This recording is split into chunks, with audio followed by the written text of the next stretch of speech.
Thank you. The next question, the member for Don Valley West. Thank you, Speaker. The housing crisis is making life unaffordable in Ontario and driving young workers out of the province. This government claims to understand the issue, but their actions say otherwise. They commissioned an expert task force to address the problem, yet they've ignored the experts and one of their most important recommendations: to build density in our towns and cities, not to expand their boundaries outward. And yet the province last week ordered cities to do just that and destroy neighbouring farmland.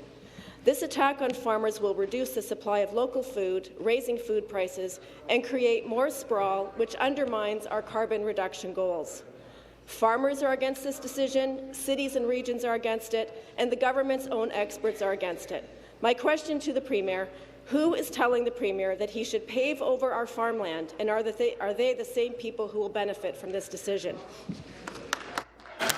Minister of Municipal Affairs and Housing. Well, it's pretty rich coming from the Liberals who basically did nothing on housing for 15 years to now try to be the champion for farmers, right? Almost every budget that I sat in opposition on, the word agriculture never appeared in a Liberal budget.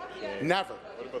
So now we have a policy that actually recognizes that a farm can now have the opportunity to sever a lot for a son or daughter. A farm that, if they decided that they wanted to provide housing, quality housing for workers on the site, they could sever a lot. So now we know, again, where the Liberals are at, just like they were at for 15 years when they were in government. They stand against agriculture, they stand against farmers, and they stand against housing in rural areas. That's right. The Liberal Party. Sounds about right.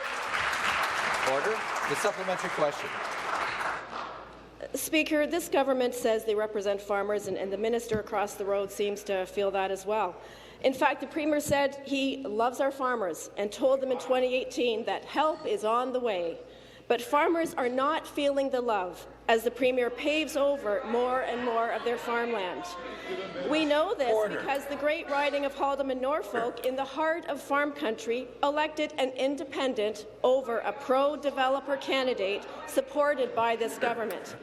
The member for Haldimand Norfolk introduced a bill to protect our farmland from development, and it was supported by the Ontario Federation of Agriculture and all MPPs except those on the government side. This government is being very clear. They want to pave over farmland. Speaker, my question to the Premier. Order. Can the Premier please explain how paving over their farmland helps farmers? I'd come to order. To reply, Minister of Agriculture, Food and Rural Affairs. Thank you very much, Mr. Speaker.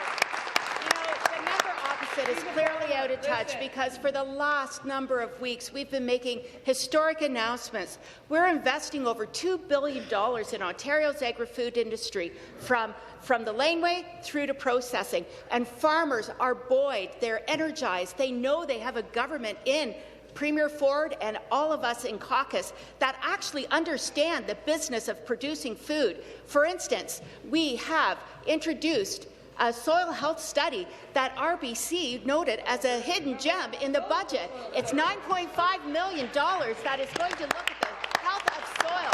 And I was just at the Earlton Farm Show this past weekend, and people are applauding the fact that we actually get it and are demonstrating that we are moving on priorities that truly matter to farmers that are working so hard to produce good quality food in Ontario. Thank you very much.